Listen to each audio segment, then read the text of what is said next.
بسم اللہ الرحمن الرحیم. اگر آپ زیادہ سوچیں گے تو مسئلہ حل ہو جائے گا؟ نہیں. تو استغفار فرمائیں، مسائل حل ہوں گے. مسائل کے لیے تگ و دو بھی کرو.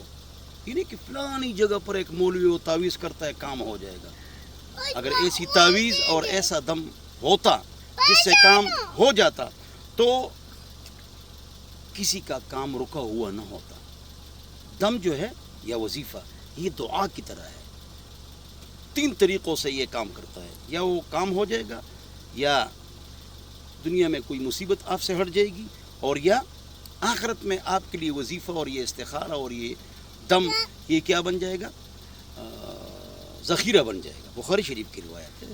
تو جواب یہ کہ زیادہ سوچو مت. جو آپ نے دنیا دار الاسباب ہے، بابا کے مزار پر بیٹھ جاؤ 200 سال، وہ آپ کو 1 کپ چائے نہیں پلائے گا. ہمارے بزرگ ہمارے سروں کے تاج ہیں، وہ دنیا دار الاسباب ہے. اس طرح جو نا کوئی مولوی دریا میں گر جائے، کوئی ہندو کو تیرنا آتا ہے، مولوی کو نہیں آتے، مولوی وہ ڈوبے گا. کرامت اس وقت ہم اس کی بات نہیں کر رہے ہیں کہ وہ 1-2 بار ہوتا ہے. شرعی مسئلے کو سمجھا کرو، دین کو سمجھا کرو. دنیا دار الاسباب ہے. اللہ مجھے اور آپ حضرات کو عمل کی توفیق عطا فرمائے. والسلام.